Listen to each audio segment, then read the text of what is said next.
ભાઈ, તમે મારો વિડીયો નિહાળો છો ને? ભાઈ ખૂબ જોવે છે, તમારો 50 મિલિયન લાઈક ગયો એ ભાઈએ જોયેલો છે, કોમેન્ટ પણ કરે છે. કોમેન્ટ કરે જો આ બધા જ્યાં જઈને ફોલોવર્સ મળતા રહે તો બધા છે અહીંયા.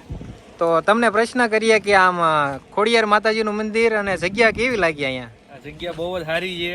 આપણે ક્યારેક શનિ રવિવાર હોય ત્યારે ફરવા આવતા હોઈએ છીએ.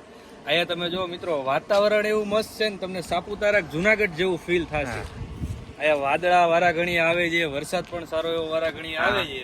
તો તમે આવો ત્યારે રેનકોટ લઈને આવજો જો તમને નાવાની ઈચ્છા હોય. બાકી વાતાવરણ ખૂબ જ સરસ છે, એકવાર અવશ્ય આવજો. અને જગ્યા પણ સરસ છે, ઉપર ડુંગરા ઉપર બેસવા જેવું પણ બહુ સારું એવું છે. ફેમિલી જોડે પણ તમે આવી શકો છો. અહીંયા ખોડિયારમાંનું મંદિર છે, તમે સાથે બેસવા બિરાજમાન છે. પવન ચક્કી મસ્ત છે અને બ્લોક અને બાકડા પણ સારા એવા છે. અહીંથી બેહીને બધો પણ તમને આજુબાજુના ગામનો વ્યૂ આવે એવો વ્યૂ છે અહીંયા. સરસ મજાનું છે, બરોબર.